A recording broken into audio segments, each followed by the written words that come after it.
Hello my beautiful Spartan brothers and sisters, welcome back to the channel. This is Kadima with another God of War Ragnarok build video. This time more of an update on a previous build video that I've made about my most popular build so far, which is the Destroyer build. For a long time I've asked myself, can this build be even stronger? Can it be even more destructive? And the answer to that question is yes, it can. So with a few changes, the build consists in having just that tiny bit of extra damage burst that signifies even faster deaths for both Gna and the Berserker King. So if you have watched the previous the Destroyer build video, you're probably familiar with what it's in the build already, but if you haven't, please make sure that you go and check that video out, just so you have an idea of what the purpose of the build is. For those who have watched it already, a quick summary of the build. So we are using the Berserker Chorus, of course, because of the Solace Warrior perk. Using a relic massively increases the damage of Kratos' melee attacks, but also the damage received for a duration. Guys, there's no other way around it. That just don't take damage. That's it. There's no way around this. When you pop the relic, you are going to become a glass cannon. If you do damage, you do a lot of damage. If you take damage, you are most likely going to die. So there's no way around this. Just don't take damage, period. Of course, that the idea for maximizing the Solace Warrior is to use it combined with the hilt of the hilt of Ofnut, which gives you the realm shift, which will increase your massive damage. It will give you a 6-second window of stupid damage. Burst, and that's when you will do the absurd amount of damage that will get both bosses down nearly in the same amount of time that the duration of the buff goes for. So in about 6 to 8 seconds the boss is dead. Basically, that's the idea of the build. So you just have to build into that particular moment. For the wrist and the waist, we are using Vidar's Belt of Might because of the absurd amount of strength that it gives us. For the amulet, this is where one of the first changes actually takes place. So we are using the Nephine's enchantment set with Force, Virtue, and Justice. We are also using Muspelheim enchantment set with Force, Endurance, and Protection. And then we have the combination of the Emblem of the Nine Realms for the increased melee damage during realm shifts. Of course, we are using the Seal of Runic Storm, which will give us a Storm of Bifrost when you use the runic attack of 3 different weapons in quick succession.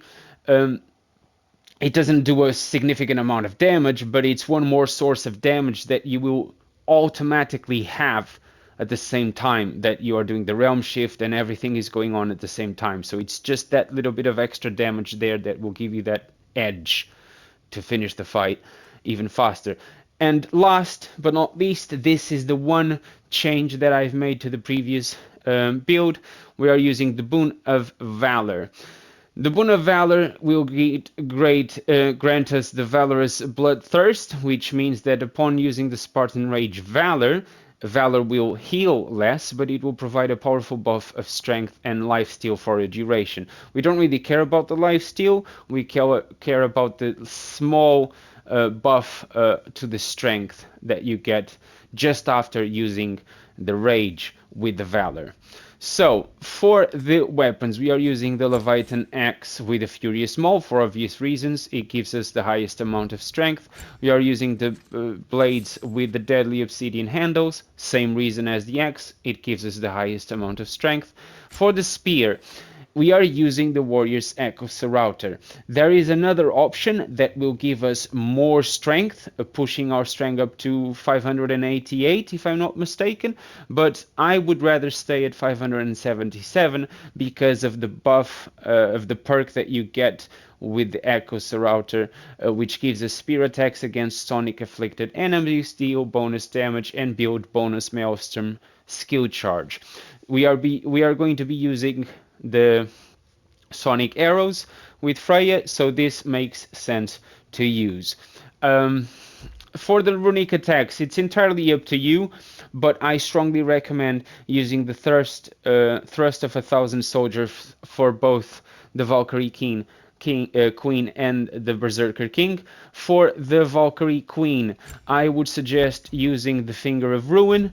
For the Berserker King, the Honor of the Fallen. Again, it's up to you. I'm going to demonstrate step by step what the process is to get them killed as fast as possible using this build. I am going to guide you step by step, probably in slow motion. It's going to have to be done that way because the build does so much damage so fast that I can't keep up with what's going on by speaking. So I'll probably have to slow motion the whole process for you guys to be able to see everything. For the shield, I'm using the Shattered Stars shield with the Round of Purification just because it gives us the highest amount of strength on the Round of Purification, and this one gives us the highest amount of runic, so we benefit on both sides. For the Spartan Rage, we are using Valor for obvious reasons, so we can get the perk activated from the Amulet. The Relic, we're using the Hilt of Offwood because we are going to use the Realm Shifts for our #1 source of damage. Just a quick reminder, for the Leviathan Axe, I always use Njord's Tempest and Ivaldi's Anvil for both fights. It doesn't change. For the blades, I change both runic attacks. For the Berserker King, I use Flames of Anguish and the Nemean Crush, just in case I need it. But for the Valkyrie Queen, I use the Rampage of the Furies. For the light runic attack, and for the heavy, I use Tame the Beast. And that's pretty much it. For Freya, we are using the runic summon Sadir's Exile, which will basically poison the enemy, and during the time that the enemy is poisoned, their level is decreased, so they take more damage and they do less damage. So the idea with this build is that you are going to activate the runic summon with Freya just before you activate the Realm Shift. So that means that during the Realm Shift, not only you will be using the buff from the Boon of Valor that will increase your strength, not only you'll be benefiting from the Emblem of the Nine Realms and the Boon of Valor, as I just mentioned. Not only you are going to benefit from these two during the Realm Shift, you are also going to benefit from having the runic summon activated just at the same time as you activate the Spartan Rage to get the buff for the strength with the Boon of Valor. So just about the same time, if you activate both, when you then activate the Permafrost and then activate the Realm Shift, you should have all the buffs in quick succession activated just in the right order to benefit the most from everything combined to the most destructive power you can get with this build, on any build as far as I have seen around on YouTube or other people sharing their thoughts and suggestions with me. For Freya, in terms of accessory, we are using Sonic Aftershock, Sonic Attunement, and Noct Proficiency because we will be using the Sonic arrows, and these are the best options for that. So that's basically the build. I could demonstrate how it works against the challenges, but there's no point. The focus of this build, in terms of being an update of the previous build video that I've made, is to just update you guys on an even more powerful version of the Destroyer build. So I would call this one the Destroyer build 2.0, which makes sense just because it's an updated version, a more destructive version of that build. I'm going to showcase now the fight against both the Berserker King and Gna, and again I will most likely have to slow down the fights just so I can explain everything that is going on at the same time. Please consider subscribing the channel if you haven't just yet. We are more than 1,200 subscribers at the moment. I am so very grateful for all your support. You guys have been fantastic. Also keep an eye on the channel because a giveaway of a PS5 God of War Ragnarok Edition controller is going to be on a giveaway very, very soon. So don't miss that as well. Thank you so much for your support once again. Please leave a like or any questions or comments down below in the appropriate section, and I'll see you guys very shortly for the fights. Right, here we go. Let's summon the Berserker King. And when I summon, I'm gonna slow down time.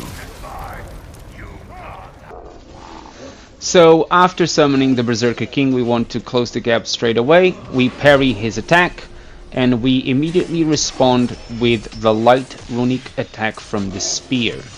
This will be the first step for the Storm of Bifrost.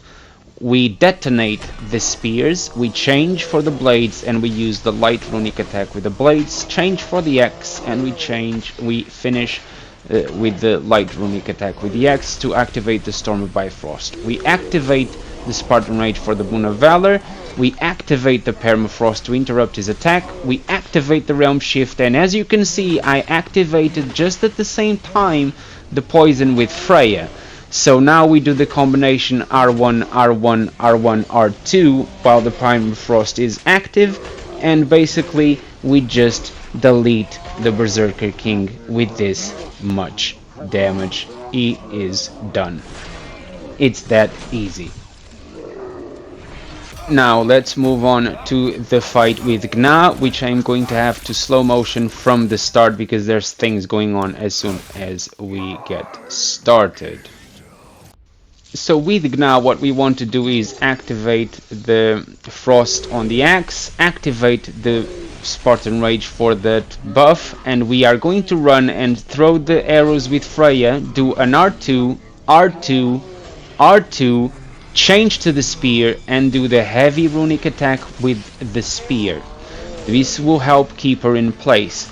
We quickly change for the blades, and we do the heavy runic attack with the blast for the second attack for the Storm of Bifrost. And as you can see, I saved the arrows for this very specific moment just before I do the light runic attack with the axe, and just when it is finished and I activate the Spartan Rage, I also activate the poison with Freya, I activate the Permafrost, I activate the Realm Shift, and this is when we delete Gna. Look at how much damage we get from the R1, R1, R1, R2 combo. She is already gone, and she doesn't even know it. And that's it. Gna is dead. And this is Kadima saying goodbye until the next video. Please consider once again subscribing if you haven't just yet. Share it with your friends, leave your thoughts in the comment section down below, and thank you so much for watching. Your support is very much appreciated. This is Kadima saying goodbye, and you guys take care. Cheerio!